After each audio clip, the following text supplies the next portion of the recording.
ምን የጌታችን አምላክነት ላይ ነው አይደል? ሂዱበት እስቲ ወይ እናንተ አንዴ ቆይ እስከዛ። የጌታችንና የመድኃኒታችን የኢየሱስ ክርስቶስ አምላክነት ወይ ደግሞ የባህሪ አምላክነት ላይ ነው የምንወያየው። እንደ እግዚአብሔር ፍቃድ የመጽሐፍ ቅዱስ ክፍሎችን አንዳንድ ክፍሎችን እያነሳን የምንወያይ ይሆናል።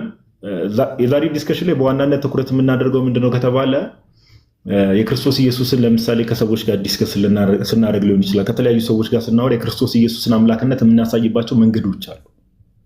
ኦኬ፣ ሁላችሁም በደንብ አዳምጡ። መንገዶች አሉ ሲባል ለምሳሌ መጽሐፍ ቅዱሳችን ላይ ክሊርሊ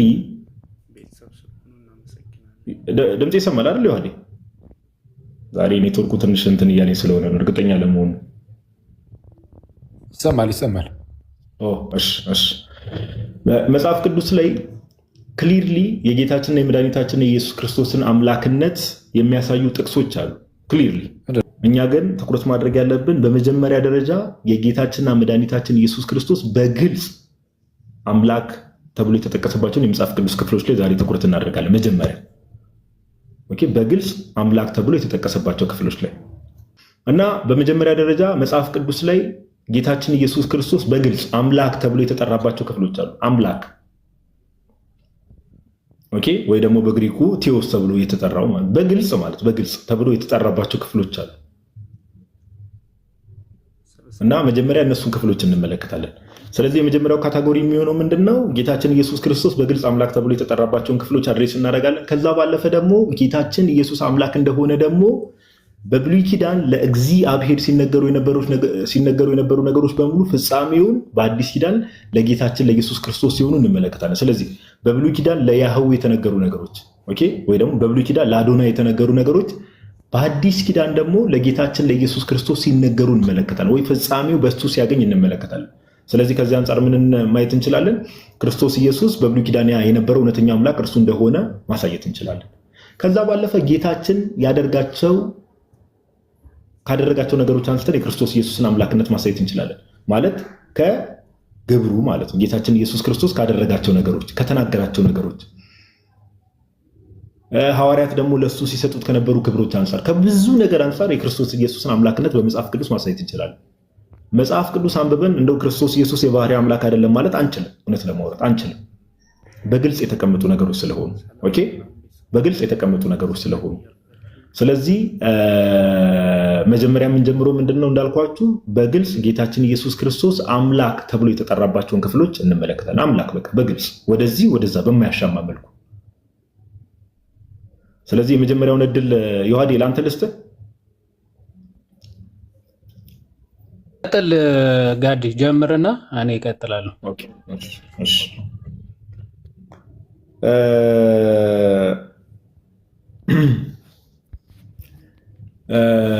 በመጀመሪያ ደረጃ ያው የምናየው ክፍል እንግዲህ ሁላችሁም የምታውቁት ጥቅስ አለ። ወደዚህ ወደዛ ለማለት የማይመች የማያሻማ ግልጽ ሆኖ የተቀመጠው የመጽሐፍ ቅዱስ ክፍላችን የዮሐንስ ወንጌል ምዕራፍ 20 ቁጥር 28 ላይ የዮሐንስ ወንጌል ምዕራፍ 20 ቁጥር 28 ላይ ክፍሉን ዮሐንስ ወንጌል ምዕራፍ 20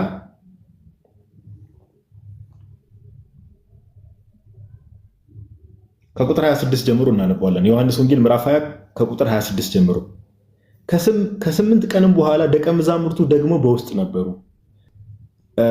መጀመሪያ ያልኳችሁ ጥቅስ የጌታችንና የመድኃኒታችን ኢየሱስ ክርስቶስ አምላክነት በግልጽ የተቀመጠበት የመጽሐፍ ቅዱስ ክፍል የዮሐንስ ወንጌል ምዕራፍ 20 ቁጥር 28። እኛ ከቁጥር 26 ጀምሮ ክፍሉን እናነባለን። ከቁጥር 26 ጀምሮ እንዲህ ይላል። ከስምንት ቀንም በኋላ ደቀ መዛሙርቱም ደግሞ በውስጥ ነበሩ። እንግዲህ ጌታችን ኢየሱስ ክርስቶስ ሞትን ድል አድርጎ ከተነሳ በኋላ ማለት ነው። ቶማስም ከእነርሱ ጋር ነበረ። ደጆች ተዘግተው ሳሉ ኢየሱስ መጣ፣ በመካከላቸውም ቆሞ ሰላም ለእናንተ ይሁን አላቸው። ሰላም ለእናንተ ይሁን አላቸው ጌታችን ኢየሱስ።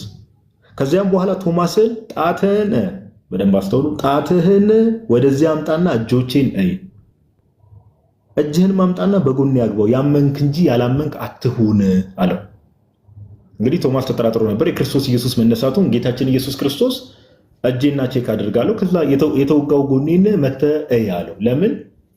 ጌታችን በመስቀል ላይ በዕለተ ዓርብ የደረሰበትን መከራ ያ የተነሳው ክርስቶስ ኢየሱስ በዕለተ ዓርብ የተሰቀለው ያ ራሱ እንደሆነ ምናባዊ እንዳልሆነ የምርም እርሱ እንደሆነ ቶማስ እንዲያውቅ ስለፈለገ ማለት ነው። ቶማስም ቁጥር 28 ላይ ቶማስም ጌታዬ አምላኬም ብሎ መለሰለት። በደንብ አስተውለዋል። ኪሪዮስቲዮስ የሚለው የግሪክ ቃል ነው ያለው እዚህ ጋር። ጌታዬ አምላኬ ብሎ መለሰለት። ይሄ በግልጽ ነው። ለማን የመለሰለት? ማን ነው ከእሱ ጋር ሲያወራ የነበረው? ቁጥር 27 ላይ ጌታችን ኢየሱስ። ቶማስ ለማን የመለሰው? ለጌታችን ለኢየሱስ ክርስቶስ ነው የመለሰው። ምኑን አይቶ? የተወጋው ጎኑን አየ፣ እጁን አየ፣ ጎኑን ተመለከተ። ጌታዬ አምላኬም ብሎ መለሰለት። ለማን የመለሰው? ለክርስቶስ ኢየሱስ። መጽሐፍ ቅዱስ ላይ አንድም ቦታ ከእውነተኛው አምላክ ውጪ አንድም ቦታ ለሽታ ያክል ለናሙና ያክል ኪሪዮስቲዮስ ተብሎ የተጠራ ማንም የለም። ጌታዬ አምላኬ ተብሎ ከእውነተኛው አምላክ ውጪ የተጠራ ሁለቱም ቃላት አንድ ላይ ጌታዬ አምላኬ ብሎ መለሰለት። ለማን? ለክርስቶስ ኢየሱስ። አንድም ቦታ ከእውነተኛው አምላክ ውጪ እንደዚህ ተብሎ የተጠራ አካል የለም። አንድም ቦታ። ስለዚህ ምንን ያሳያል ከተባለ ክርስቶስ ኢየሱስ ጌታ አምላክ እንደሆነ ያ እውነተኛው አምላክ እርሱ እንደሆነ ቶማስ እየመሰከረ ነው። አሁን እንደው ቶማስ የተሳሳተ ነገር ተናግሮ ከሆነ እንደው ክርስቶስ ኢየሱስ ያልሆነውን ነገር ነህ እያለው ቢሆን ኖሮ ጌታችን ምን መሆን ነበረበት? መልሱ አረ እኔ እንደዛ አይደለሁም አይደል መሆን ነበረበት። ሎጂካሊ ስፒኪንግ እኔ እንደዛ አይደለሁም፣ ለምን እንደዛ ብለህ ትጠራኛለህ? እንዲህ እንደማለት ነው። ለምሳሌ እኔ አሁን የሆነ ሙያ ኖሮኝ ያለ ሙያ ሰው አንተ እንዲህ ነህ ቢለኝ አረ አይደለሁም ብዬ መልሳለሁ። ጌታችን ግን ቁጥር 29 ላይ ወሳኝ ነገር ይናገራል። ምን አለ? ኢየሱስም ስላየኸኝ አምነሃል። አያችሁ? ስላየኸኝ አምነሃል፣ ሳያዩ የሚያምኑ ብፁዓን ናቸው አለው። ቶማስ ክርስቶስ ኢየሱስ የተወጋው ጎኑን እጁን ተመልክቶ ነው ጌታ አምላክ እንደሆነ ያመነው። ጌታችን ኢየሱስ ግን ምን አለ? አንተ ስላየኸኝ አምነሃል። እምነቱ ራሱ በማን ላይ ነበር? የቶማስ እምነት በክርስቶስ ኢየሱስ ላይ። ኦኬ፣ የቶማስ እምነት በማን ላይ ነበረ? በክርስቶስ ኢየሱስ ላይ ነበረ። ስለዚህ ቶማስ ጌታዬ አምላኬም ብሎ ስህተትን አልተባለም። አንድም ቦታ ክርስቶስ ኢየሱስም አይደለውም ብሎ አልመለሰለትም። ዮሐንስ እንደውም ሲጽፍ እንዲህ መስሏቸው ነበር እያለ በወንጌላቱ ይጽፍ ነበር፣ እንደዛም አላለም። ስለዚህ ይሄ የመጽሐፍ ቅዱስ ክፍል በማያሻማ መልኩ ጌታችን ኢየሱስ ክርስቶስ ኪሪዮስቲዮስ ወይ ደግሞ ጌታ አምላክ እውነተኛው አምላክ እንደሆነ በግልጽ ይናገር። አንዳንድ ሰዎች እንደው ጌታዬ አምላኬ ያለው እንደው ደንግጦ አለ አይደል፣ ልክ ሲያየው ጌታዬ አምላኬ ቶማስ ብለዋል የሚሉ ሰዎች አሉ። የለም ባይዘው እንደዛ የሚል ሽታውም እንደዛ የሚል ንባብ ክፍሉ ላይ ሽታውም የለም። ደንግጦ አብን እየጠራው ነው። አንዳንድ ሰዎች ጭንቅላታቸው ላይ አብ ብቻ ነው አምላክ ተብሎ መጠራት ያለበት የሚል ፕሪሰፖዚሽን ጭንቅላታቸው ላይ ስላስቀመጡ እንደዛ ይላሉ። ደንግጦ ነው እንደው ጌታዬ አምላኬ ያለው ደንግጦ ነው አይልማ። ኬት አመጣችሁት ይህን ንባብ? አይልም። ሽታው የለም እዚህ ክፍል ላይ ሽታው የለም። ሰው ቢደነግጥም ብዙ አይነት አደነጋገጥ አለ። ወይኔ ጌታዬ ወይኔ ምን ሊል ይችላል፣ ግን ደንግጧል የሚልም ነገር የለም። ለኢየሱስ ነው ቀጥታ ጌታዬ አምላኬም ብሎ የመለሰለት። ጌታችንም ስላየኸኝ አምነሃል አለው። አያችሁ፣ እምነቱ ራሱ ማን ላይ ነበር? ጌታችን ላይ ነበር። ስለዚህ ይህን የመጽሐፍ ቅዱስ ክፍል ሁላችን በግልጽ አሁን መጀመሪያ የምናየው እኔም የተወሰነ 1-3-4 ጥቅስ አሳያቸዋለሁ። የዋህድም እንደዚህ ያሳያል። መጀመሪያ የምናየው በግልጽ የክርስቶስ ኢየሱስ አምላክነት በግልጽ ጌታችን ኢየሱስ አምላክ ተብሎ ጌታ ተብሎ የተጠራባቸውን ክፍሎች ነው የምንመለከተው። ስለዚህ የመጀመሪያው ምንድነው? ሁላችሁም ጥቅሱን ያዙ። ዮሐንስ ወንጌል ምዕራፍ 20 ከቁጥር 26 እስከ 29 ያለው በዋናነት ቁጥር 28 ላይ ያለው ማለት ነው። ኦኬ፣ እሱን ነው የምንመለከተው። ሁለተኛ የምንመለከተው ወዴት እንሄዳለን መሰላችሁ? ቲቶ ምዕራፍ 2 ላይ እንሄዳለን። ቲቶ ምዕራፍ 2 ላይ ኦኬ፣ ወደ ቲቶ ምዕራፍ 2 ላይ የትኛውን ጥቅስ ነው የምንመለከተው? ቁጥር 12 እና 13 ላይ ያለው ቲቶ ምዕራፍ 2 ቁጥር 12 እና 13 ላይ ያለውን ክፍል እንመለከታለን። ኦኬ፣ ቲቶ ምዕራፍ 2 ጥቅሱን የምደጋገመው እንድትይዙት ነው ታች ያላችሁ ሰዎች። ቲቶ ምዕራፍ 2 ቁጥር 12 እና 13 ላይ ያለው እንደዚህ ይላል። ቁጥር 11 ላይ እንደዚህ ይላል፣ ሰዎችን ሁሉ የሚያድን የእግዚአብሔር ጸጋ ተገልጧልና። ሰዎችን ሁሉ የሚያድን የማን የእግዚአብሔር ጸጋ ተገልጧልና። ማን ነው የእግዚአብሔር ጸጋ? ሰዎችን የሚያድን የተገለጠው ማን ነው? ሳብጀክቱን እንዳትረሱት፣ ጌታችን ኢየሱስ እንዳትረሱ ሳብጀክቱ። ቁጥር 12 እና 13 ይህም ጸጋ ኃጢአተኝነትና ዓለማዊ ምኞትን ክደን የተባረከውን ተስፋችንን በደንብ አስተውሉ፣ እርሱም የታላቁን የአምላካችንና የመድኃኒታችንን የኢየሱስ ክርስቶስን ክብር መገለጥ እየጠበቅን እርሱም የታላቁን የአምላካችንንና የመድኃኒታችንን የኢየሱስ ክርስቶስን ክብር መገለጥ እየጠበቅን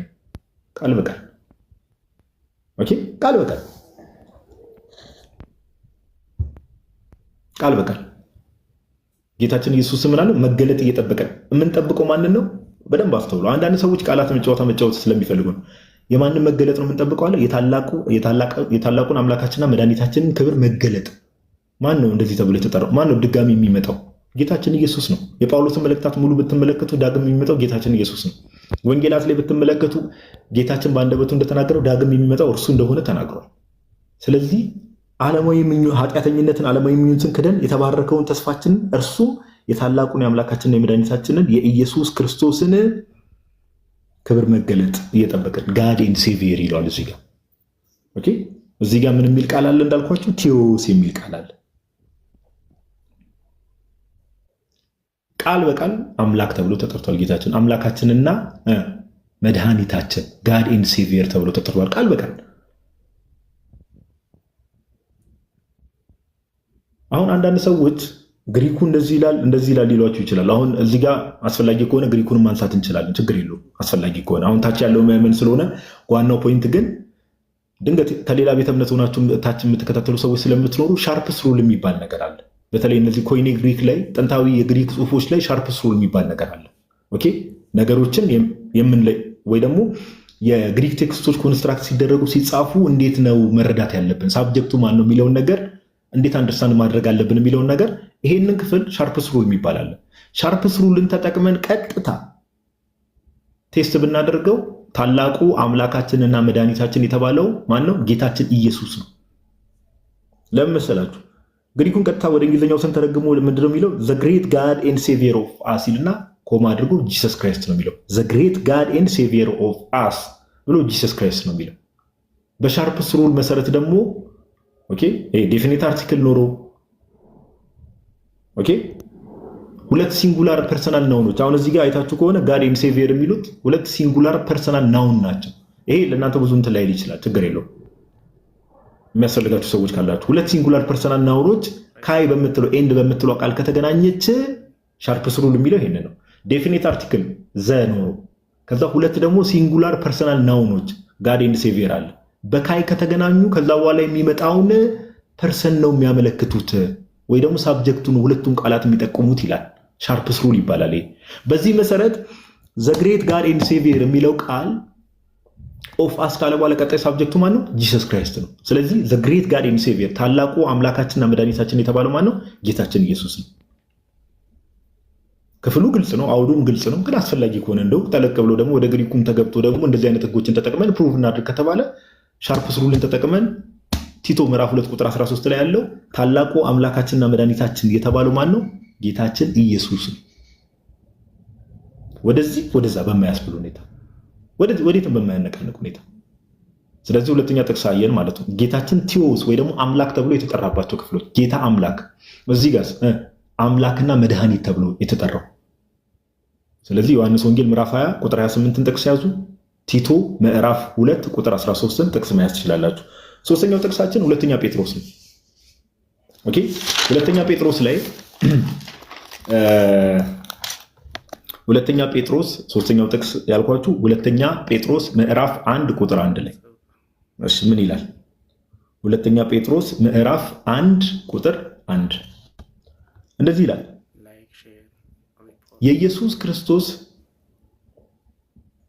የኢየሱስ ክርስቶስ ባሪያና ሐዋርያ የሆነ ስምዖን ጴጥሮስ። አያችሁ እዚህ ጋር ወደ ዋናው ሐሳብ ከመግባታችን በፊት ጴጥሮስ ራሱን ምን ብሎ ጠራ? የኢየሱስ ክርስቶስ ሐዋርያና ባሪያ።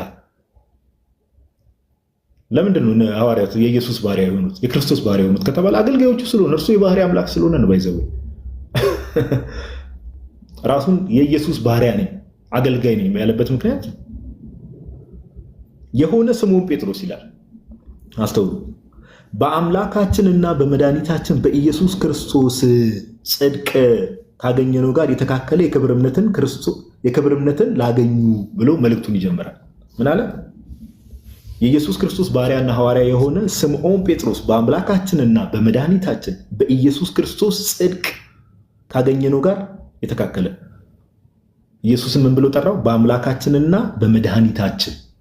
ቀደም ቲቶ ምዕራፍ 2 ቁጥር 13 ላይ ጋድ ኤንድ ሴቪየር ተብሎ እንደተጠራው ጌታችን ኢየሱስ ክርስቶስ ቴዎስ ተብሎ እንደተጠራው እዚህም ሁለተኛ ጴጥሮስ ምዕራፍ 1 ቁጥር 1 ላይ ደግሞ አምላክና መድኃኒት ተብሎ ተጠራ።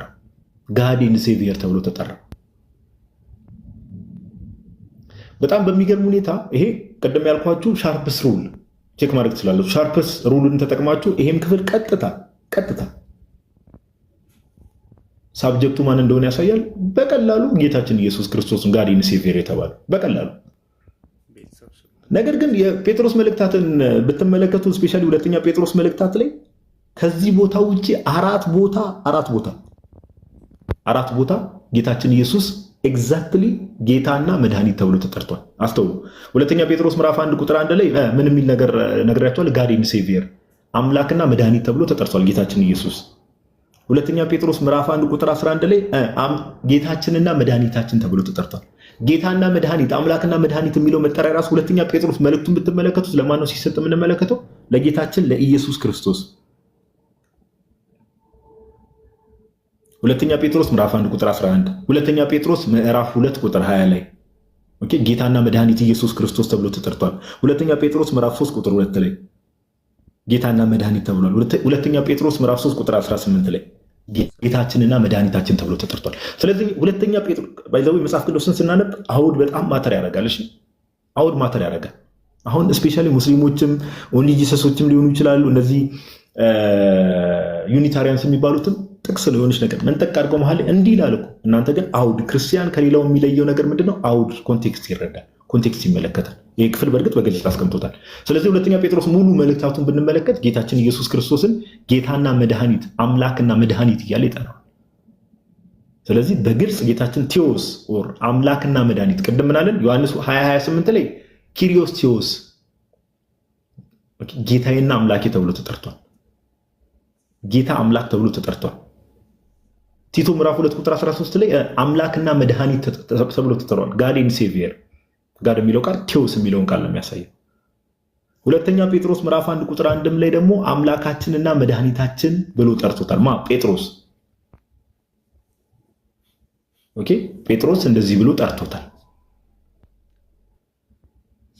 ስለዚህ እነዚህ ሶስቱ ክፍሎች ባጭሩ ለዮሐዴ ቀጣይ ድል መስጠት ስላለብኝ ነው። ሁለተኛ ዙር ደግሞ ሌሎች ሀሳቦችን ይዤ እመጣለሁ። እነዚህ ሶስቱ ክፍሎች ቶማስን እንዲህ ብሏል ብሎ የጻፈው ዮሐንስ ነው። ስለዚህ የዮሐንስ ሀሳብ ነው ማለት ነው። ኦኬ ቶማስ የተናገረውን ዮሐንስ ሰፖርት ስለሚያደርግ ነው የጻፈው የዘገበልን።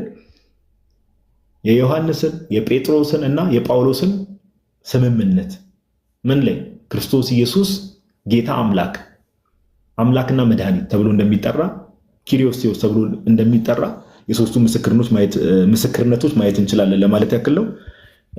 እግዚአብሔር ያክብርልን። ቀጣይ ደግሞ ወደ ዮሐዴ ሄዳለሁ። ቴንኪው ዮሐዴ መቀጠል ትችላለህ ብሮስ። ቃልህ ታሰማልን ጋዶ። በጣም አሪፍ አጠር መጠን ያለ በማስረጃ የተደገፈ ሀሳብ ነው። እግዚአብሔር ይስጥልን። እኔ ደግሞ የተወሰኑ ጥቅሶችን ከመጽሐፍ ቅዱስ እንግዲህ ቀጥታ ክርስቶስ አምላክ ተብሎ የተጠራበትን ጥቅሶች ቀጥላለሁ ማለት ነው። የመጀመሪያ አንደኛ ዮሐንስ ምዕራፍ 5 ከቁጥር 20 ነው። ሁላችሁም ታውቁታላችሁ። ቃል በቃል ክርስቶስ እውነተኛ አምላክ የዘላለም ሕይወት ተብሎ የተጠራበት ክፍል ነው። አንደኛ ዮሐንስ ምዕራፍ 5 ከቁጥር 20 ምንድነው የሚለው? የእግዚአብሔርም ልጅ እንደመጣ እውነተኛም የሆነውን እናውቅ ዘንድ ልቦናን እንደሰጠን እናውቃለን። እውነተኛም በሆነው በእርሱ አለን፣ እርሱም ልጁ ኢየሱስ ክርስቶስ ነው ይላል። እውነተኛም በሆነው በእርሱ አለን ካለ በኋላ እርሱ ማን ነው? ልጁ ኢየሱስ ክርስቶስ ነው ካለ በኋላ ምንድነው የሚለው? እርሱ እውነተኛ አምላክና የዘላለም ሕይወት ነው ይላል። ስለዚህ እርሱ ምንድነው? እውነተኛ አምላክ ነው፣ ከዛም የዘላለም ሕይወት ነው ይልና ምን ይላል? ልጆቼ ሆይ ከጣዖት ራሳችሁን ጠብቁ ይላል። አሁን ክርስቶስን እውነተኛ አምላክ የዘላለም ሕይወት ብለህ ስትይዝ ከምን ትርቃለህ? ሌሎች ከጣዖቶች ትርቃለህ። ሌሎቹ ጣዖቶች ናቸው። ከክርስቶስ ውጪ እውነተኛ አምላክ ከእሱ ውጪ ማለት አብ ከክርስቶስ ውጪ አይደለም። መንፈስ ቅዱስ ከክርስቶስ ውጪ አይደለም። ኦኬ። ከክርስቶስ ውጪ ያሉትን ግን ምንድናቸው ማለት ነው? ጣዖት ናቸው። ሶ ከጣዖት ራቁ ይልና ልጁ ግን እውነተኛ እንደሆነ እርሱንም እንድናውቀው ልቦና ተሰጥቶናል አለ። እርሱ ልጁ ኢየሱስ ክርስቶስ ነው። ወደ ዓለም የመጣው ነው። ወደ ዓለም የመጣው ደግሞ ምንድነው አለ? እውነተኛ አምላክ የዘላለም ሕይወት ነው ብሎ ሲነግረን እንመለከታለን። ይህ የቅዱስ ዮሐንስ መልእክት ነው። ሌላኛው ቅዱስ ጳውሎስ በሮሜ መልእክቱ ምዕራፍ 9 ከቁጥር 5 ላይ የተናገረው ቃል ነው። ሮሜ ምዕራፍ 9 ከቁጥር 5 እንግዲህ እስራኤላውያን የመቅደስ ስርዓት፣ የሕግ መሰጠት፣ ልጅነት፣ የተስፋው ቃላት ለእነርሱ ተሰጥቷቸው ነበረ ይልና ቁጥር 5 አባቶችም ለእነርሱ ናቸውና እስራኤላውያን አባቶች የሚባሉ ሁሉ ከእስራኤል ነገድ የመጡ ናቸው፣ እስራኤላውያን ናቸው። አብርሃምን ብንል፣ ያዕቆብን ብንል፣ ይስሐቅን ብንል፣ ዳዊትን ብንል፣ ሰሎሞንን ብንል እነዚህ ሁሉ አባቶች ከእስራኤል ናቸው። አባቶች ሁሉ ከእነርሱ ናቸውና ካለ በኋላ ከእነርሱም ክርስቶስ በስጋ መጣ ይላል። ክርስቶስ ከእነርሱ ነው በስጋ የመጣው። ምክንያቱም ለአብርሃም ቃል ኪዳን የገባው ለአብርሃም ለዳዊት በዘር ፍሬ የዘርህ ፍሬ በዙፋንህ ላይ አኖራለሁ ብሎ እግዚአብሔር ማለ ተብሎ ለዳዊት ተነግሮታል። አሕዛብ በዘርህ ይባረካሉ ተብሎ ደግሞ ለአብርሃም ተነግሮለታል። በዚህ ዘር ክርስቶስ በስጋ መጥቷል። በስጋ ከነዚህ ዘር ነው የመጣው አለ። እርሱም ከሁሉ በላይ ሆኖ ግን ለዘላለም የተባረከ አምላክ ነው፣ አሜን ይላል። ክርስቶስ ግን በስጋ ከነዚህ ቢመጣ እንኳን ግን አመጣጡ በስጋ ከነ አብርሃም ከነ ዳዊት ቢሆንም እንኳን ግን እርሱ ምንድን ነው? ሩቅ ብእሲ ሰው ብቻ ግን ይሆን አይደለም። ለዘላለም የተባረከ አምላክ ነው። ከሁሉም ከእነርሱ ከመጣባቸው ከነገዶቹ ከዘሮቹ ሁሉ በላይ የሆነ የዘላለም አምላክ ነው፣ የተባረከ አምላክ ነው። ሩቅ ብእሲ ፍጡር የተባረከ የዘላለም አምላክ ሊባል የሚችል በፍጹም የለም። ከፍጡር ማለት እውነተኛ አምላክ ለዘላለም የተባረከ አምላክ ተብሎ የሚገለጽ ፍጡር በተአምር የለም። በየትኛውም ቤተ እምነት ፍጡር እውነተኛ የዘላለም አምላክ የተባረከ የዘላለም አምላክ ተብሎ የሚጠራ በፍጹም የለም። ክርስቶስ ግን ከእነርሱ በስጋ ቢመጣ እንኳን እርሱ ከሁሉም በላይ ሆኖ ለዘላለም የተባረከ አምላክ ነው ብሎ ሐዋርያ ቅዱስ ጳውሎስ አምላክነቱ በሚገባ አስረግጦ ሲናገር እንመለከታለን ማለት ነው። አሁን እንደው ከዳዊት ዘር መጥቶ ለዘላለም የተባረከ አምላክ ነው እየተባለ ያለው ክርስቶስ ለመሆኑ ሐዋርያ ቅዱስ ጳውሎስ ብቻ አይደለም፣ ክርስቶስ ራሱን ባይዘው ተናግሯል። የት? ማቴዎስ ወንጌል ምዕራፍ 22 ማቴዎስ ወንጌል ምዕራፍ 22 ከቁጥር 42 ላይ እንዲህ ይላል። ማቴዎስ 22 በደንብ ያዙ ጥቅሶቹን። ማቴዎስ 22 42 ላይ እንዲህ ብሎ ይናገራል። ከቁጥር 41 ጀምሮ ላንብብላችሁ። ፈሪሳውያንም ተሰብስበው ሳሉ ይላል። ፈሪሳውያንም ተሰብስበው ሳሉ ኢየሱስ ስለ ክርስቶስ ምን ይመስላችኋል? የማንስ ልጅ ነው ብሎ ጠየቃቸው። በደንብ አስተውሉ። ስለ ዮሐንስ ስለ ክርስቶስ ምን ይመስላችኋል ብሎ እየጠየቃቸው ያለው ክርስቶስ ነው። ከዛ ለማን ነው እየጠየቃቸው ያለው? ፈሪሳውያን የሚባሉ የብሉይ ኪዳን መጽሐፍትን እናውቃለን መጻሕፍትን እናውቃለን የሚሉ ፈሪሳውያን ነው። ስለዚህ ስለ ክርስቶስ ምን ይመስላችኋል ብሎ ሲጠይቃቸው ኦፍኮርስ የዳዊት ልጅ ነው አሉት ይላል። አሁን ይሄ መልሳቸው ትክክል ነው ወይስ ትክክል አይደለም? ኦፍኮርስ በስጋ ከዳዊት ስለመጣ የዳዊት ልጅ ነው። የዳዊት ልጅ ሆይ ማረኝ ብሎ አይነ ስውሩ ሲለምነው ምሮታል አይደል? ፈውሶታል። እኔ የዳዊት ልጅ አይደለሁም ብሎ አልገሰጸውም አይደል? የዳዊት ልጅ እያሉ ሲለምኑት አድርጎላቸዋል፣ ፈጽሞላቸዋል። አይ አይደለሁም ብሎ አልተቃወምም። እነዚህም የዳዊት ልጅ ነው አሉት ይላል። ግን ሰው ብቻ ከዳዊት ዘር የመጣ ሩቅ ብእሲ ብቻ ብለው የሚረዱትን መረዳታቸው ሊያርማቸው ስለወደደ ክርስቶስ ምን አላቸው? ቁጥር 43 ጥያቄ ይጠይቃቸዋል።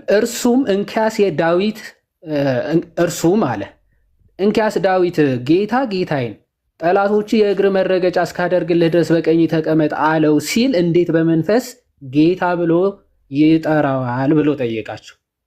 አሁን እንግዲህ የዳዊት ልጅ ከሆነ ዳዊት ራሱ ግን በመንፈስ ቅዱስ ተሞልቶ እንግዲህ እየጠቀሳላቸው ያለው መዝሙር 110 ላይ ያለው ጌታ ጌታዬን የእግር መረገጫ እስካደርግልህ ድረስ በቀኝ ተቀመጥ አለው የሚለውን ጥቅስ ጠቀሰና በመንፈስ ቅዱስ ታዲያ እንኪያስ ጌታ ጌታዬ ጠላቶች የእግር መረገጫ እስካደርግልህ ድረስ በቀኝ ተቀመጥ ብሎ እንዴት በመንፈስ ቅዱስ ዳዊት ክርስቶስን ጌታዬ ብሎ ጠራው ብሎ ጠየቃቸው። ምንድነው መልሳችሁ? ምክንያቱ ሎቱ ስብሐትና ክርስቶስ ነቢይ ብቻ ቢሆን ከነቢያት እንደ አንዱ ብቻ ቢሆን ዳዊትም ነቢይ ነው፣ ንጉስም ጭምር ነው። ሰው ከሱ በኋላ ለሚመጣው ልጁ ጌታዬ ሊለው አይችልም። ምክንያቱ በንግስና ከሆነ ምድራዊ ንግስና ዳዊትም ንጉስ ነው። በነቢይነት ከሆነ ዳዊትም ነቢይ ነው፣ ሀብተ ትንቢት አለው። ስለዚህ ለምንድን ነው ክርስቶስን በመንፈስ ቅዱስ ጌታዬ ሊለው የቻለው ብሎ ጠየቃቸው። ዳዊትስ ጌታ ብሎ ከጠራው እንዴትስ ልጁ ይሆናል አላቸው። ልጁን እንዴት ጌታዬ ብሎ ሊጠራ ይችላል? ዳዊት እንዴት ነው ልትፈቱት የምችሉት? ይህንን እንዴት ነው ልታስታርቁት የምትችሉት? የዳዊት ልጅ ተብሎ ደግሞ የዳዊትስ ጌታ እንዴት ነው ሊሆን የሚችለው ነው ጥያቄ። ሊመልስለት የቻለ ሰው አለ? የለም። አንድም ቃልስ እንኳን ይመልስለት ዘንድ የተቻለው የለም። ከዚያ ቀንም ጀምሮ ወደፊት ማንም ሊጠይቀው አልደፈረም ይላል። ኦኬ። ነገረ ክርስቶስን ያልተረዳ ሰው የሰውነቱን ነገር እየተመለከተ ብቻ እንደ አይሁዳውያን ወልደ ዳዊት ብቻ እያለ ሊረዳ ይችላል።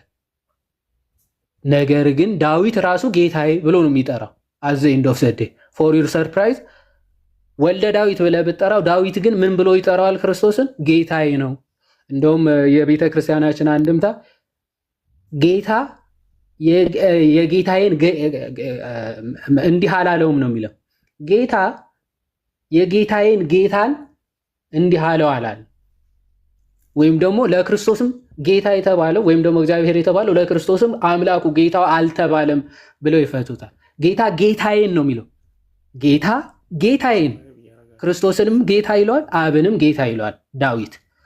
ስለዚህ እንዴት ነው ልጁ ከሆነ ጌታዬ ሊለው የሚችለው ብሎ ጠየቃቸው። ከዚያን ቀን ጀምሮ ማንም ሊመልስለት የቻለ የለም ይላል። ይህን መልስ ግን ክርስቶስ ሳይመልስላቸው አልቀረም፣ መልሶላቸዋል። የት? ራእይ ምዕራፍ 22 ከቁጥር 16 ላይ መልሶታል። ራእይ ምዕራፍ 22 ከቁጥር 16 ላይ መልሶታል። እንዴት? ይኸው እንዲህ ብሎ እኔ ኢየሱስ አለ፣ እኔ ኢየሱስ በአብያተ ክርስቲያናት ዘንድ ይህን እንዲመሰክርላችሁ መልአኬን ላኩ ይላል። መላእክት የእርሱ የሆኑለት ጌታ ነው። መልአኬን ላኩ ስለ አብያተ ክርስቲያናት ምን እንዲመሰክርላችሁ መልአኬን ላኩ አለና እኔ የዳዊት ስርና ዘር ነኝ፣ የሚያበራም የንጋት ኮከብ ነኝ አላቸው አለ ይላል። ኦኬ፣ የዳዊት ምኑ ነው? ስሩ እና ዘሩ ነው። አሁን ስለ ክርስቶስ ምን ይመስላችኋል ሲሉ የዳዊት ልጅ ብለውታል። የዳዊት ዘር ነው ማለት ነው። በስጋ ከዳዊት መጥቷል እንደተባለው። ግን እንደ ጳውሎስ ሙሉ የሆነ እምነት አልነበራቸውም ፈሪሳውያን። ሮሜ ምዕራፍ 9 ቁጥር 5 ሐዋርያ ቅዱስ ጳውሎስ በስጋ ከእነርሱ መጣ፣ ግን እርሱ ከሁሉም በላይ ሆኖ ለዘላለም የተባረከ አምላክ ነው ብሎ ነበር አይደል? ቅዱስ ጳውሎስ ወልደ ዳዊት ወልደ አብ ክርስቶስ እንደሆነ ተናግሯል። የአብም የባህሪ ልጅ ከዳዊትም በስጋ የመጣ እንደሆነ ተናግሯል ሐዋርያ ቅዱስ ጳውሎስ። ፈሪሳውያን የጎደላቸው የዳዊት ልጅ መሆኑ አምነው የአብ የባህሪ ልጁ መሆኑ ግን አላመኑ ነበር። ስለዚህ ክርስቶስ ምን አለ? እኔ የዳዊት ስርና ምኑ ነኝ? ዘሩ ነኝ አለ። ስር ማለት መገኛ ማለት ነው፣ ምንጭ ማለት ነው፣ አስገኝ ማለት ነው። ኦኬ። ስለዚህ ለዳዊት ስሩ ነኝ ሲል የዳዊት አስገኝው ፈጣሪው ነኝ ማለት ነው። ምንጩ እኔ ነኝ ማለት ነው። ዳዊት ያስገኘሁት እኔ ነኝ ማለት ነው። ዳዊት የፈጠረው ዳዊትን የፈጠርኩት እኔ ነኝ ሲል ግን ያ ዳዊትን የፈጠረው ጌታ ግን ምን ሆኖ መጣ? የዳዊት ዘር ሆኖ ግን በስጋ መጥቷል ነው። ስለዚህ እኔ የዳዊት ስሩ ነኝ፣ አስገኚው ነኝ፣ ፈጣሪው ነኝ ማለት ነው። ግን እሱ ብቻ ሳይሆን የዳዊት ደግሞ ምኑ ነኝ? ዘሩ ነኝ። በስጋ ደግሞ ከዳዊት ዘር በስጋ የመጣ ነውና ለዛ ነው ሐዋርያ ቅዱስ ጳውሎስ በሮሜ መልእክቱ ምዕራፍ 1 ከቁጥር 1 ሲናገር ምን ብሎ ይናገራል? ስለ ክርስቶስ ከቁጥር ምዕራፍ 1 ሮሜ ምዕራፍ 1 ከቁጥር 1 ጀምሮ ሐዋርያ ሊሆን የተጠራ የኢየሱስ ክርስቶስ ባሪያ ጳውሎስ በነቢያቱ አፍ በቅዱሳት መጻሕፍት አስቀድሞ ተስፋ ለሰጠው ለእግዚአብሔር ወንጌል ተለየ ይላል። የማን ባሪያ? የኢየሱስ ክርስቶስ ባሪያ።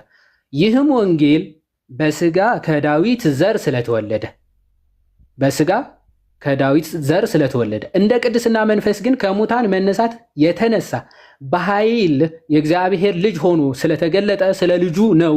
እርሱም ማን ነው? ጌታችን ኢየሱስ ክርስቶስ ነው ይላል። በስጋ ከማን የመጣ? ከዳዊት። በመንፈስ ግን ወይም ደግሞ በመለኮቱ ግን ከሙታን መነሳት በኃይል የተነሳ በስልጣኑ የተነሳ የእግዚአብሔር ልጅ መሆኑም የተገለጠ ሆኖ የተገለጠ ማለት ነው። ምንድን ነው አለ? እሱ ልጁ ነው አለ። ልጁ በኃይል የእግዚአብሔር ልጅ ሆኖ ስለተገለጠ ስለ ልጁ ነው አለ። እርሱም ማን ነው? ጌታችን ኢየሱስ ክርስቶስ ነው ብሎ በግልጽ ይናገራል ማለት ሶ ክርስቶስ አምላክነቱን መለኮትነቱን በእንደዚህ አይነት መልኩ ራሱን ገልጧል። ሐዋርያ ቅዱስ ጳውሎስም ተናግሯል፣ ቅዱስ ዮሐንስም ተናግሯል ማለት ነው። ይህን ሶስቱን ከተናገርኩ ይበቃኛል። እግዚአብሔር ይስጥልኝ። ቃሎት ያሰማልን። ይዋድዬ ቃሎት ያሰማልን። ብሮስኪስ የአንዴ ኮመንቱን ወፍል አድርግና እንቀጥላለን። እኛ በደንብ ሀሳቡን እየተከታተሉት እንደሆነ ጀስት ኮንፊርም ለማድረግ ያክል ሀሳቡን በደንብ እየተከታተላችሁ ነው እናንተ ሰዎች? እንዴት ነው? ፎሎ አፕ እያደረጋችሁ ነው? እየጻፋችሁ ነው? አንዴ እሱን ኮንፊርም ካደረጋችሁልን እሺ። ኮመንት ላይ አዎ ምናምን ከማለታችሁ በፊት ወር ቃሎት ያሰማልን ከማለታችሁ በፊት እየሰማችሁት የሚወራው ነገር አንደርስታንድ እያደረጋችሁ መሆኑን እርግጠኛው እሺ። እየጻፋችሁ መሆኑን አንደኛ፣ ሁለተኛ ደግሞ አንደርስታንድ ማድረጋችሁን እርግጠኛው ነው። አዎ ከማለታችሁ በፊት ኦነስት ሁኑ ለማለት ፈልጌ ነው። ኦነስት ለመሆን እንሞክር ለማለት ፈልጌ ነው። ኦኬ በጣም ጥሩ ጎበዝ፣ እየጻፋችሁ ነው። በጣም ናይስ። እሺ ኮመንቱን ድጋሚ እናጠፋለን። ራእይ ላይ ያለውን አንዴ ብለው ነበረ። ራእይ 22:16 ነው ዋዲ ያነሳላችሁ። ራእይ 22:16 እሺ አንዴ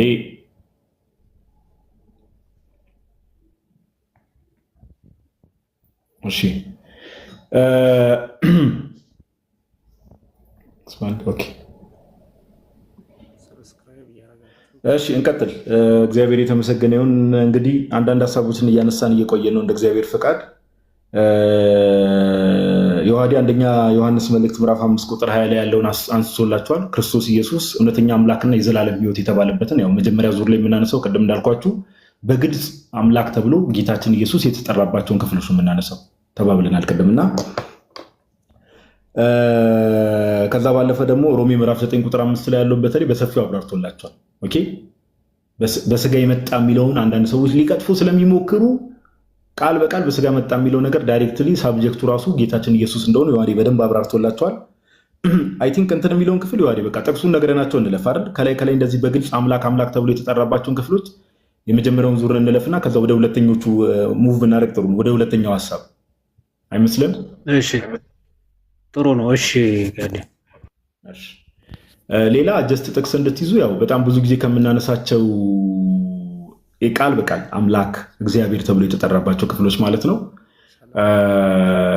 ዮሐንስ ወንጌል ምዕራፍ 1 ሁላችሁም የምታውቁትን በመጀመሪያ ቃል ነበረ፣ ቃልም በእግዚአብሔር ዘንድ ነበረ፣ ቃልም እግዚአብሔር ነበረ። ኦኬ ሁሉ በእርሱ ሆነ፣ ከሆነም አንዳች እንኳን ያለ እርሱ የሆነ የለም ተብሎ ቁጥር 14 ላይ ቃልም ስጋ ሆነ ተብሏል። ይሄ ቃል የተባለው ማን ነው? ጌታችን ኢየሱስ ነው። ኦኬ ስጋ የሆነው እርሱ ነው፣ ጌታችን ኢየሱስ ነው። ስለዚህ ዮሐንስ ወንጌል ምዕራፍ 1ን ብዙዎቻችሁ የምታውቁት ጥቅስ ነው። ዮሐንስ ወንጌል ምዕራፍ 1 ከዚህ በፊት ላይቭ ላይ በደንብ ብሬክዳውን አድርገን ስላብራራ ነው። እሱም ብቻውን እናብራራ ከተባለ ራሱ ረዥም ሰዓት ስለሚፈጅ ነው። ጥቅሱን ያዙት። ዮሐንስ ወንጌል ምዕራፍ 1 ቁጥር 1 ዮሐንስ ወንጌል ምዕራፍ 1 ቁጥር 1 ጋይስ አንዴ ዮሐንስ ነው ገስት ላይ ያዩት። እስኪ አንተሽ መቀበያውን እንትን ካለ ለዮባን ይላከው ወይ ተሳስቶ ሊሆን ይችላል። እሺ ዮሐንስ ወንጌል ምዕራፍ 1 ቁጥር 1 ነው ያዙ። አንድ በኮሜንት አስገባው እንጂ እኔም ጋር እምቢ ብሎኛል። እሱ ነው ግን እሱን የሚመስል ሰው ተመሳስሎብኝ እንዳይሆን ድንገት ገዝቶ መቀበያ በጣም አስቸጋሪ ነው። በጣም አስቸጋሪ ኮሜንት አበራስ ነበር እንዴ? አይ ቆይ እንትን ነው ችግር የለውም። እዮብ ራስህ ከሆንክ በቃ አበባ ስጥና እንስበዋለን ወይ ካልሆነ እንቀጥልኛ። እሱ ራሱ ከሆነ ማለት ነው። ቅድም ኮኔክሽን አስወርዶ ስለሆነ ዮሐንስ ወንጌል ምዕራፍ 1 ቁጥር 1 ነው ያዙ። ከዛ ባለፈ ደግሞ ዮሐንስ ራእይ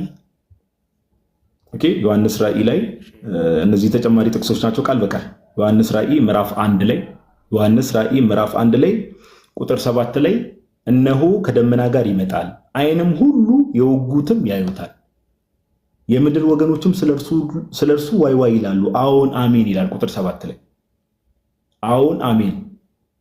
ከዛ ቁጥር 8 ላይ እንደዚህ ይላል፣ ያለውና የነበረው የሚመጣውም ሁሉንም የሚገዛ ጌታ አምላክ አልፋና ኦሜጋ እኔ ነኝ ይላል።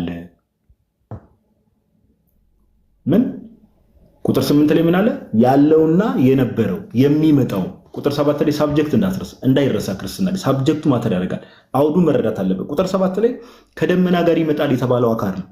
ዓይንም ሁሉ የወጉትም ያዩታል። የተወጋው ማን ነው? ጌታችን ኢየሱስ ነው። የምድርም ወገኖች ስለርሱ ሁሉ ዋይ ዋይ ይላሉ ስለተባለ ሳብጀክቱ ማን ነው? ቁጥር 7 ላይ ጌታችን ኢየሱስ። ያ እንግዲህ የወጉት ያዩታል የተባለው ከደመና ጋር ይመጣል የተባለው ነው። ቁጥር 8 ላይ ያለውና የነበረው የሚመጣውም ሁሉን የሚገዛ ጌታ አምላክ አልፋና ኦሜጋ እኔ ነኝ ይላል።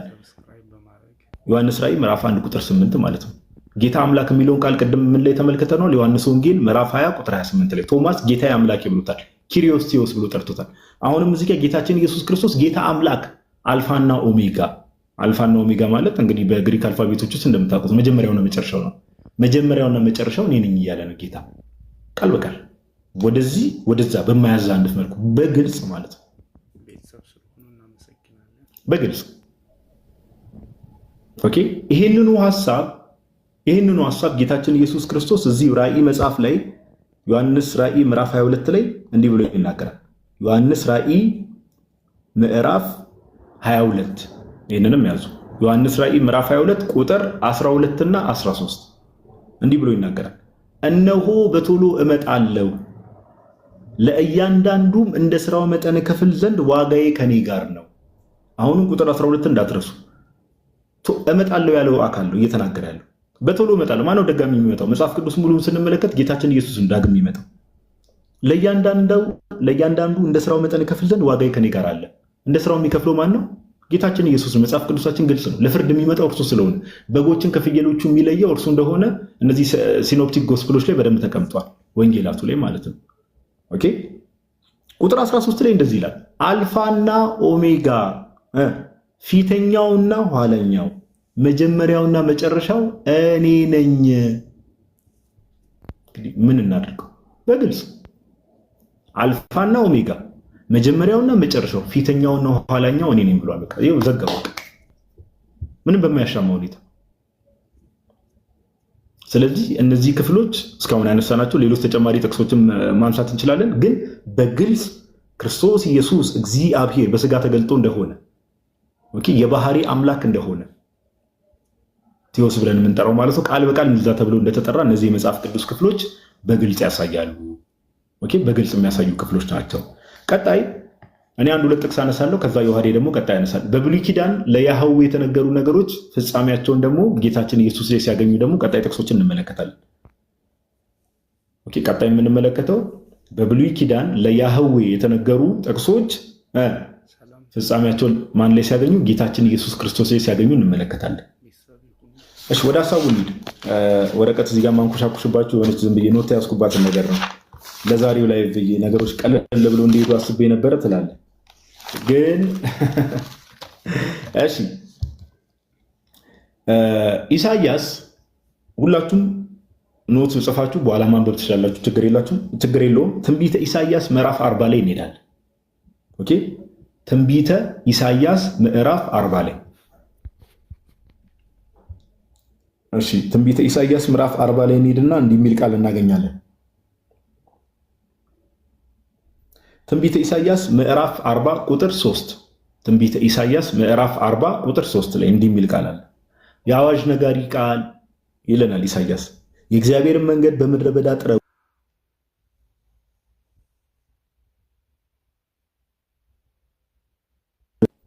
አለው። ጋይስ መሀል ላይ ብልርዱንኩ አሁን ተመልሰሃል። ረጅም መሀል ላይ ነው አለ ስፕሊት ሰከንድ ሳሊ ዋዲ የጠፋው። አይ አሁን ነው አሁን ነው። እሺ ቁጥር 3 ላይ ኢሳይያስ 40 ቁጥር 3 ላይ የአዋጅ ነጋሪ ቃል የእግዚአብሔርን መንገድ በምድረ በዳ ጥረጉ፣ ለአምላካችንን ጎዳና በበረሃ አስተካክሉ ይላል። አሁን እንግዲህ ይሄ የእግዚአብሔርን መንገድ በምድረ በዳ ጥረጉ፣ ለአምላካችንን ጎዳና በበረሃ አስተካክሉ የተባለው የማንን መንገድ ነው? ጥረጉ የተባለው የያህዌ የማንን መንገድ አልኳችሁ? የያህዌን መንገድ ጥረጉ። ኦኬ የያህዌን መንገድ ጥረጉ ብሎ ኢሳይያስ ትንቢት ይናገራል። ምንም የአዋጅ ነጋሪ ቃል ይላል። አሁን ይህ ትንቢት መቼ ነው የሚፈጸመው ነው ዋናው ነገር። አያችሁ ኢሳይያስ ትንቢቱን ተናግሯል። ትንቢቱ ፍጻሜ የሚያገኘው መቼ ነው ከተባለ በሚገርም ሁኔታ ኦኬ በሚገርም ሁኔታ ስለዚህ ስለ አዋጅ ነጋሪ ወይም ደግሞ መንገድ ጠራጊ አራቱም ወንጌላት ዘግበውልናል። አራቱም ወንጌላት አዲስ ኪዳን አራቱም ወንጌላት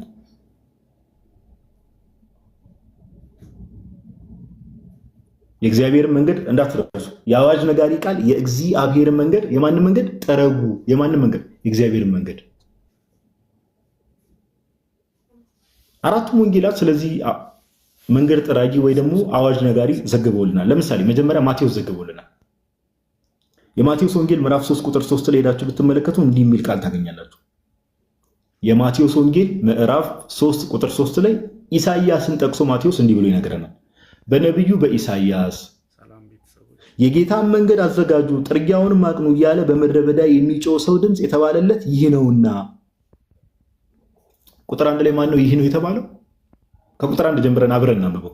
ማቴዎስ ወንጌል ምዕራፍ 3 ከቁጥር 1 ጀምሮ። በዚያም ወራት መጥምቁ ዮሐንስ በደንብ አስተውሉ፣ መንግሥተ ሰማያት ቀርባለችና ንስሐ ግቡ ብሎ በይሁዳ ምድረ በዳ እየሰበከ መጣ። ማን ነው ሰባኪው? መጥምቁ ዮሐንስ። ስለዚህ ስለ መጥምቁ ዮሐንስ ምን አለን ማቴዎስ? ኢሳይያስ የአዋጅ ነጋሪ ቃል መንገድ ጠራጊ ያለው ስለ እርሱ ነው እያለን ቁጥር 3 ላይ በነቢዩ በኢሳይያስ አለ የጌታን መንገድ አዘጋጁ ጥርጊያውንም አቅኑ እያለ በምድረ በዳ የሚጮህ ሰው ድምፅ የተባለለት ይህ ነው። ድምፁ የአዋጅ ነጋሪ ቃል የተባለው እንዲህ የጌታን መንገድ ይጠርጋል የተባለው ማን ነው? ይህ ነው። መጥምቁ ዮሐንስ እንዳትረሱ።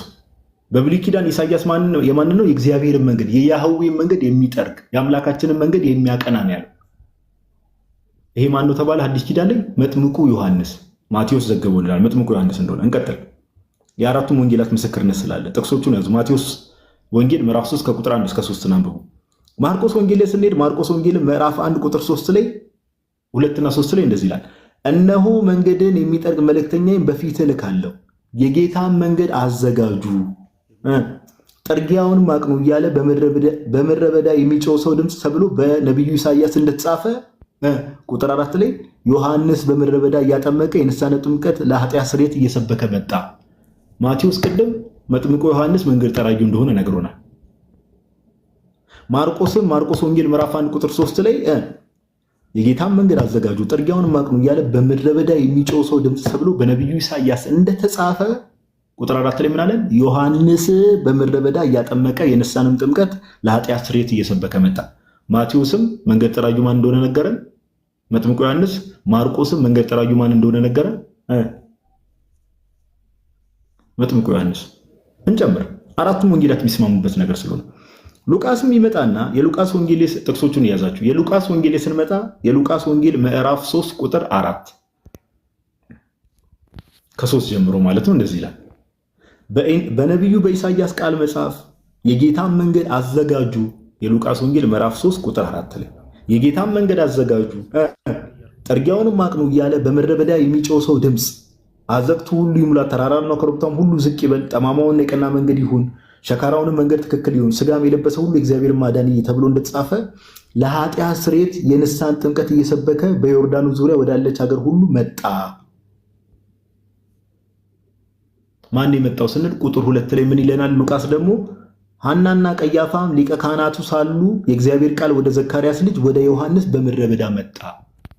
እንግዲህ አሁን መንገድ ጠራጊው ማን ነው? ሉቃስን ኮንፊርም እያደረገልን ያለው ማን ነው? ዮሐንስ።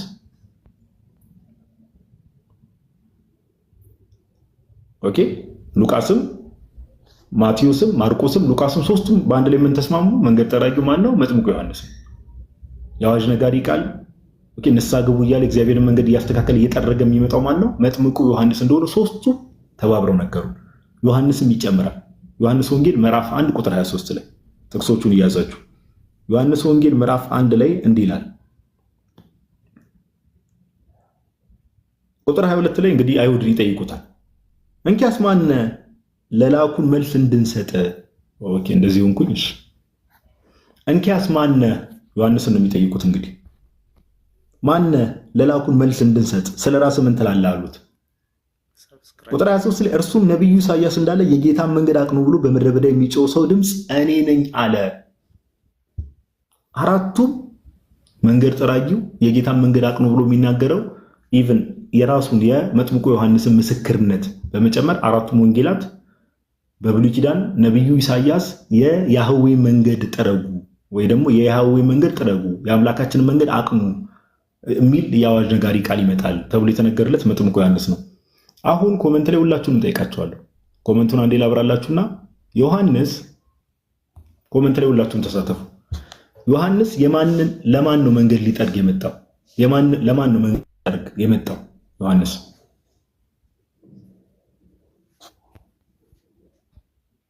በአዲስ ኪዳን ማለት ነው።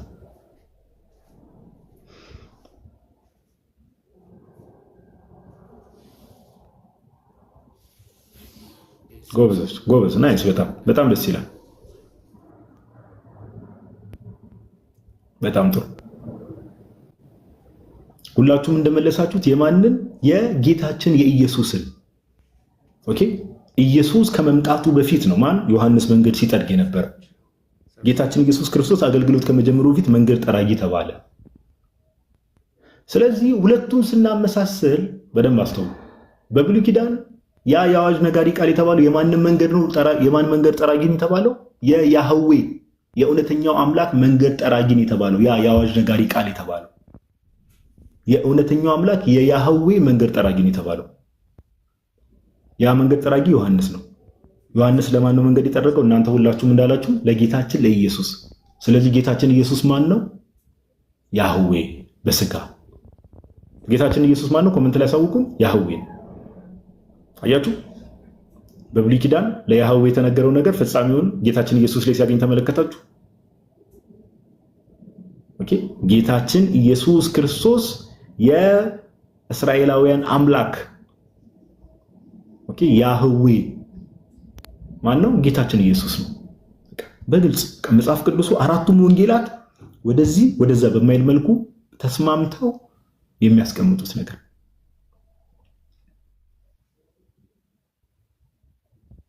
ኦኬ ስለዚህ ጌታችን ኢየሱስ ምንድነው? እንደው ዝም ብለን ስለ ክርስቶስ እንዲህ ነው ብለን ስንናገር እንደው ዝቅ ያለ አምላክ ያነሰ አምላክ አይደለም። ያህዌ ነው።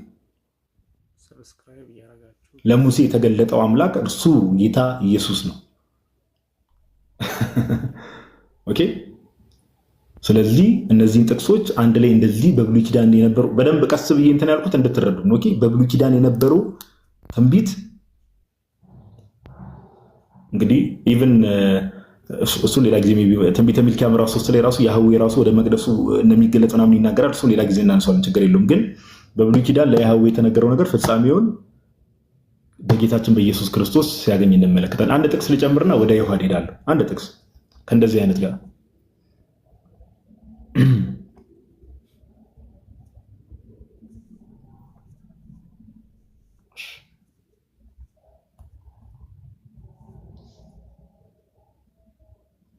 ያህዌ ዕብራይስጥኛ ነው። ኮመንት ላይ ያህዌ ምንኛ ነው የሚል ነገር የአምላክ ስም ነው። የአምላክ ስም ነው ወይ ደግሞ አምላካችን እግዚአብሔር ለሙሴ የገለጠለት ስሙ ነው። ኦኬ ማን ላከኝ ብዬ ልንገራቸው ብሎ ሲነገረው ሲጠይቀው ያህዌ የሚለውን ስም ሲገልጥለት እንመለከታለን። ያህዌ YHWH ማለት ነው እና ዕብራይስጥኛ ነው፣ ሂብሩ ነው። ኮመንት ላይ አንድ ሰው ያህዌ ምንኛ ነው የሚል ነገር ስለተመለከትኩ ነው። እሺ ይሄንን አሳየን። ተጨማሪ ደግሞ በብሉይ ኪዳን እንሂድና ሁላችሁም ጥቅሱን ጻፉ። ትንቢተ ኢዮኤል ላይ እንሄዳለን። ትንቢተ ኢዮኤል ኦኬ። ትንቢተ ኢዮኤል ምዕራፍ 2 ላይ ሁላችሁም ትንቢተ ኢዮኤል ምዕራፍ 2 ላይ ቁጥር 27 እና 28ን አብረን እናነባለን። ትንቢተ ኢዮኤል ምዕራፍ 2 ቁጥር 27 እና 28 እንዲህ ይላል፣ እኔም በእስራኤል መካከል እንዳለው እኔም አምላካችሁ እግዚአብሔር እንደሆንኩ ከኔ በቀር ሌላ አምላክ እንደሌለ ታውቃላችሁ፣ ሕዝቤም ለዘላለም አያፍርም። ከኔ በቀር ሌላ አምላክ እንደሌለ ታውቃላችሁ። ይህን እየተናገረ ያለው ያህዌ ነው። ባይዘው ያህዌ ነው እየተናገረ፣ ከኔ በቀር ሌላ አምላክ የለም። ከዚህም በኋላ እንዲህ ይሆናል አለ። ራሱ ተናጋሪው ማን ነው? ያህዌ ነው። መንፈሴን አለ መንፈሴን በስጋ ለባሽ ሁሉ ላይ አፈሳለሁ። መንፈሴን ምን አለ? በስጋ ለባሽ ሁሉ ላይ አፈሳለሁ። ወንዶችና ሴቶች ልጆቻችሁም ትንቢት ይናገራሉ፣ ሽማግሌዎቻችሁም ህልምን ያልማሉ፣ ጎበዞቻችሁም ራእይ ያያሉ። እንግዲህ ከኔ በቀር ሌላ አምላክ የለም ያለው አካል ያህዌ ምን አለ? መንፈሴን በስጋ ለባሽ ሁሉ ላይ አፈሳለሁ። ስለዚህ መንፈሱን የሚያፈሰው ማን ነው? ያህዌ። ይሄ ካስማማን ትንቢተ ኢዮኤል ምዕራፍ 2 ቁጥር 27 እና 28 ካስማማን ይሄ መች ነው ፍጻሜ ያገኘው ስንል የሐዋርያት ሥራ ላይ እንሄዳለን። ይሄ ፍጻሜ መች ነው ያገኘው ካል የሐዋርያት ሥራ ላይ አዲስ ኪዳን ላይ እንመጣና የሐዋርያት ሥራ ምዕራፍ 2 ላይ ሄደን እንመለከታለን። የሐዋርያት ሥራ ምዕራፍ 2 ላይ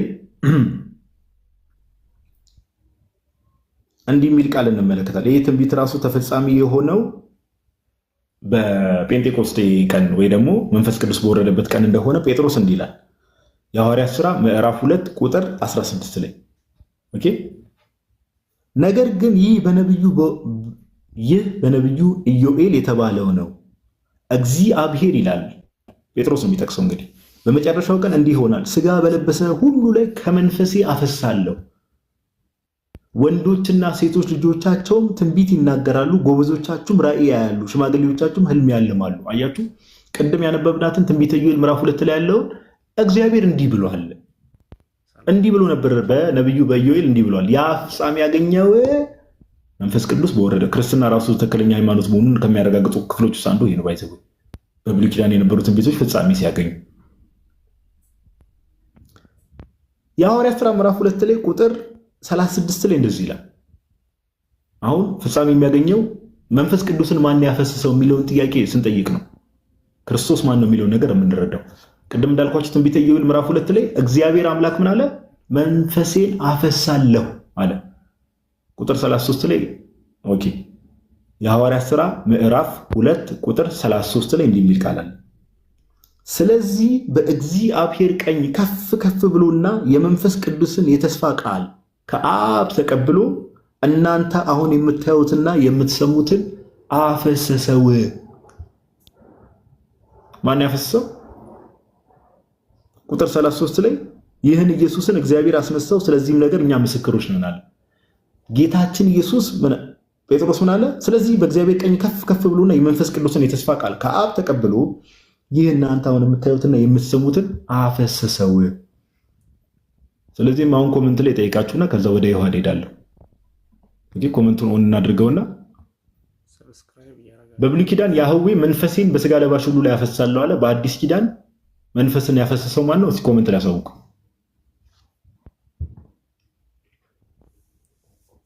ያፈሰሰው ማን ነው?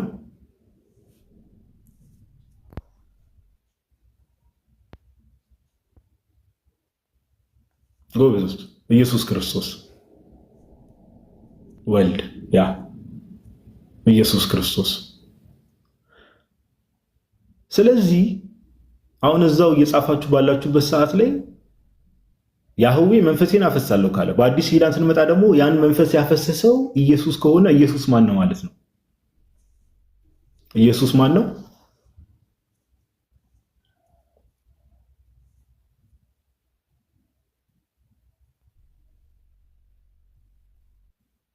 ያህዌ አምላክ እግዚአብሔር።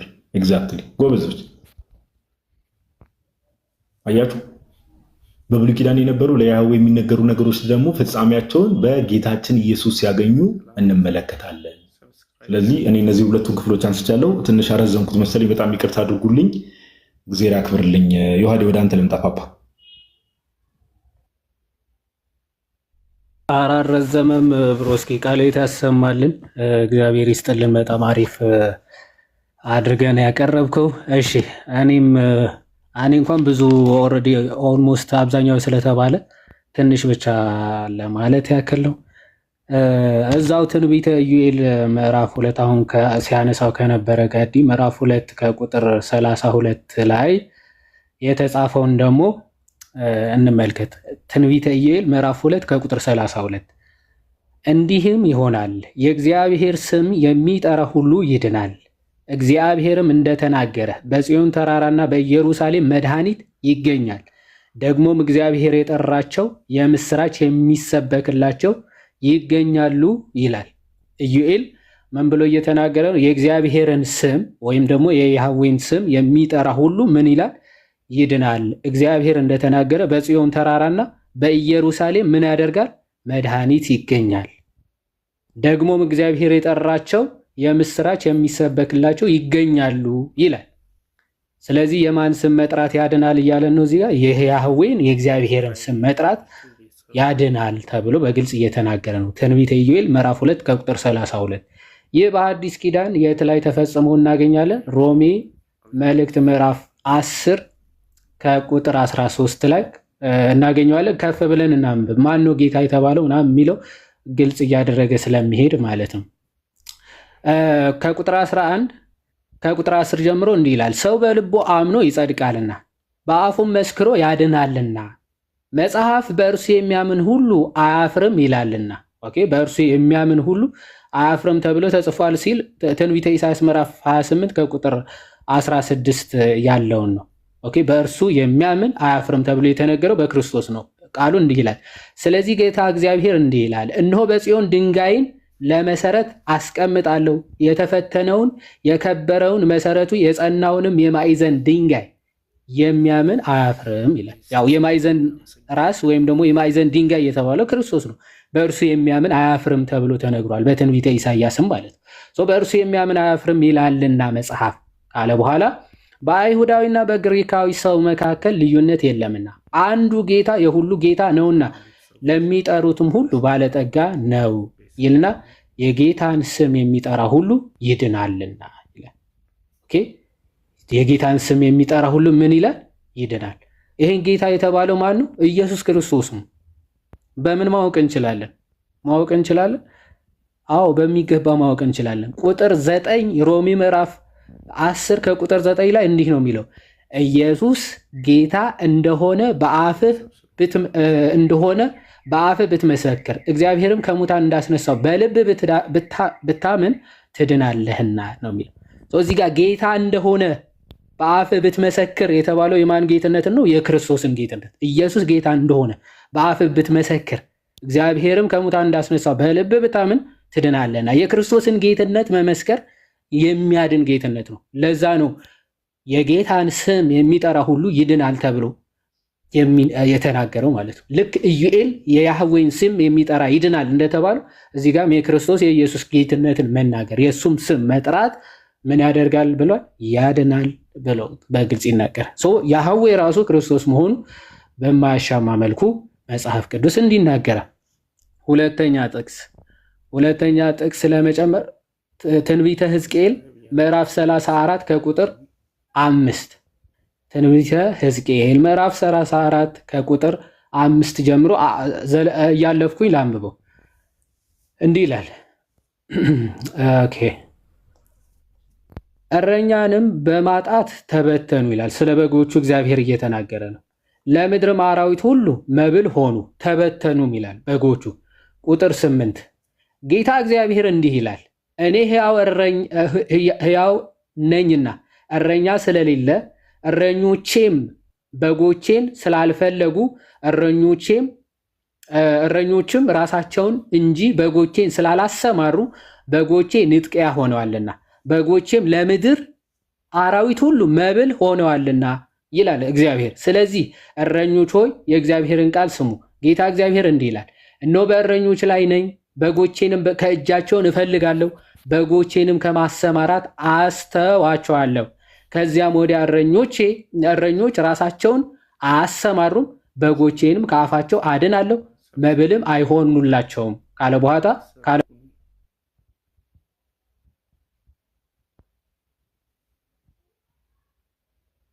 ተመለስኩኝ።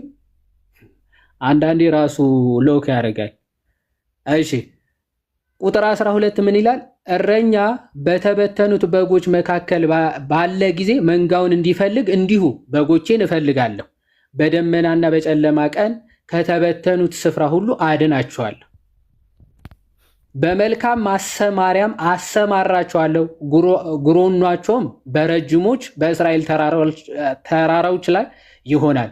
በዚያም በመልካም ጉሮኖ ውስጥ ይመሰጋሉ። በእስራኤልም ተራራዎች ላይ በለመለመ ማሰማሪያ ይሰማራሉ። እኔ ራሴ በጎቼን አሰማራለሁ አስመስጋቸውም አለው ይላል ጌታ እግዚአብሔር። ማን? ራሴ አሰማራቸዋለሁ። ምን? በጎቼን ራሴን አሰማራቸዋለሁ ይላል ጌታ እግዚአብሔር። ይህንን ትንቢት የት ነው የተፈጸመው? ሄር ዊ ጎ ዮሐንስ ወንጌል ምዕራፍ 10 ከቁጥር 13 አካባቢ ጀምረን ስንመለከት እንዲህ ይላል፣ በሩ እኔ ነኝ፣ በእኔ የሚገባ ቢኖር ይድናል፣ ይገባልም ይወጣልም፣ መሰማሪያም ያገኛል። ሌባው ሊሰርቅና ሊያርድ ሊያጠፋም እንጂ ስለሌላ አይመጣም። እኔ ሕይወት እንዲሆንላቸው እንዲበዛላቸው መጣው። መልካም እረኛ እኔ ነኝ። መልካም እረኛ ነፍሱን ስለ በጎቹ ያኖራል። እረኛ ያልሆነው በጎቹ የእርሱ ያልሆኑ ሙያተኛ ግን ተኩላ ሲመጣ ባየ ጊዜ በጎቹን ትቶ ይሸሻል፣ ተኩላም ይነጥቃቸዋል፣ በጎቹንም ይበትናቸዋል እያለ ይቀጥልና 14 መልካም እረኛ ግን እኔ ነኝ፣ አብ እንደሚያውቀኝ እኔም አብን እንደማውቀው የራሴን በጎች አውቃለሁ፣ የራሴን በጎች ያውቁኛል፣ ነፍሴንም ስለ በጎች አኖራለሁ። መልካም እረኛ እኔ ነኝ።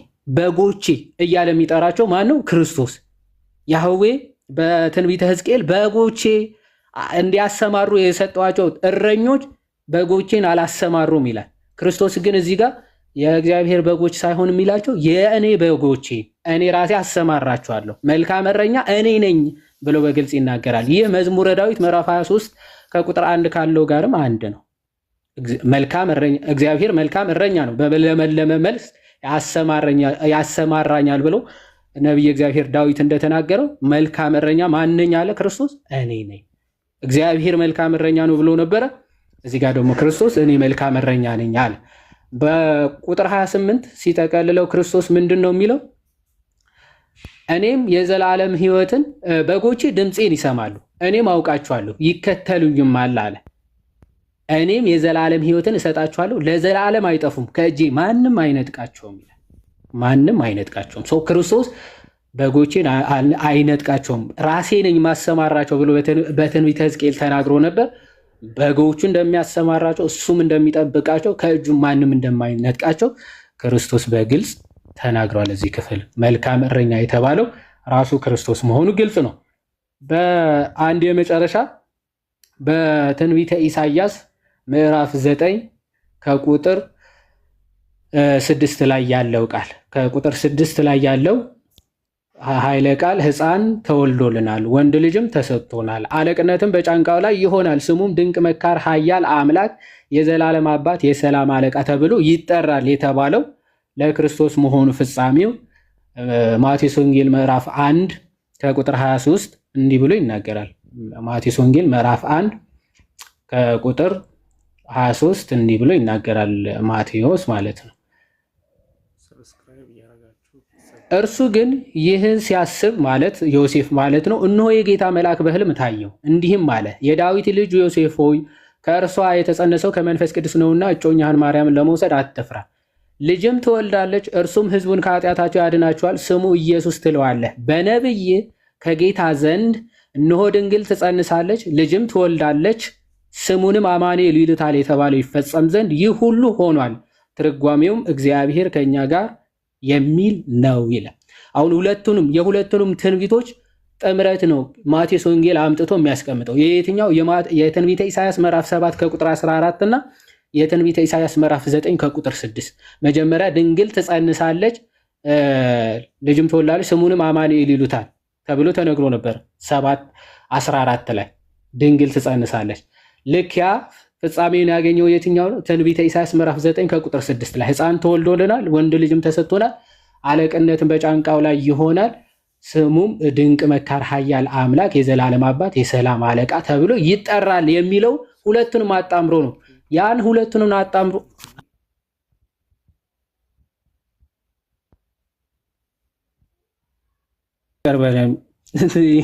እየቆየ ለኩ የሚያደርገው ነገር እሺ ሁለቱንም ትንቢቶች አጣምሮ መሆኑን በምንድነው የምናውቀው? ትንቢተ ኢሳይያስ ምዕራፍ 9 ከቁጥር 6 ከመድረሳችን በፊት ቁጥር 1 ላይ ምን ተብሎ ተናግሯል? ኢሳይያስ በዛብሎንና በባቢሎን ያሉ ህዝቦች ወይም ደግሞ በምርኮ የነበሩ ህዝቦች ብርሃንን አዩ ብሎ በግልጽ ይናገራል አይደል? በጨለማ የሚሄድ ህዝብ ብርሃን አየ፣ ብርሃን ወጣላቸው ብሎ ይናገራል አይደለ? ትንቢተ ኢሳይያስ ምዕራፍ 9 ከቁጥር 1 ላይ ምናልባት ክፍሉን ቼክ ለማድረግ ምን ብሎ ይናገራል? ነገር ግን ተጨንቃ ለነበረች ጨለማ አይሆንም፣ በመጀመሪያው ዘመን የዛብሎንና የንፍታሌምን ምድር አቃለለ፣ በኋላም ዘመን ግን በዮርዳኖስ ማዶ ባህር መንገድ ያለውን የአሕዛብን ገሊላ ያከብራል የሚለው እዛው ማቴዎስ ወንጌል ምዕራፍ 4 ከቁጥር 15 ላይ ማቴዎስ ራሱ ይህንን ጥቅስ ለክርስቶስ እንደሆነ በግልጽ ይናገራል። 14 ከቁጥር 16 ማቴዎስ ወንጌል ምዕራፍ 4 ከቁጥር 14 እንዲህ ይላል፣ በነቢዩም በኢሳይያስ የዛብሎን ምድርና የነፍታሌም ምድር የባህር መንገድ በዮርዳኖስ ማዶ የአሕዛብ ገሊላ በጨለማ የተቀመጠው ሕዝብ ታላቅ ብርሃን አየ፣ በሞት ሀገርና ጥላ ለተቀመጡትም ብርሃን ወጣላቸው የተባለው ይፈጸም ዘንድ ይህ ሆነ። ከዚያ ዘመን ጀምሮ ኢየሱስ መንግሥተ ሰማያት ቀርባለችና ንስሐ ግቡ እያለ ይሰብክ ጀመረ ይላል። ትንቢተ ኢሳይያስ ምዕራፍ 9 ከቁጥር 1 እስከ 6 በዛብሎንና በኔፍታሌም ያሉ በጨለማ የነበሩት ብርሃን ወጣላቸው የተባለው ከምን በኋላ? ሕፃኑ ተወልዶ ከመጣ በኋላ ማለት ነው። ስለዚህ ያንን ትንቢት ይፈጸም ዘንድ ክርስቶስ ምን አለ? መጣ እና ለሕዝቡ ምን አለ? መንግሥተ ሰማይ ትቀርባለችና ንስሐ ግቡ እያለ ይሰብክ ጀመረ ብሎ በግልጽ ይናገራል ማለት ነው። እግዚአብሔር ይስጥልኝ ጋር ቃልዮት ያሰማልን። ዮሐዲ በጣም ደስ በሚል ሁኔታ እግዚአብሔር ያክብርልን። ፓፓ በጣም ያው እንግዲህ ታች ያሉ ሰዎች እየተከታተላችሁ እንደሆነ ተስፋ አደርጋለሁ። ኮመንት ላይ እስቲ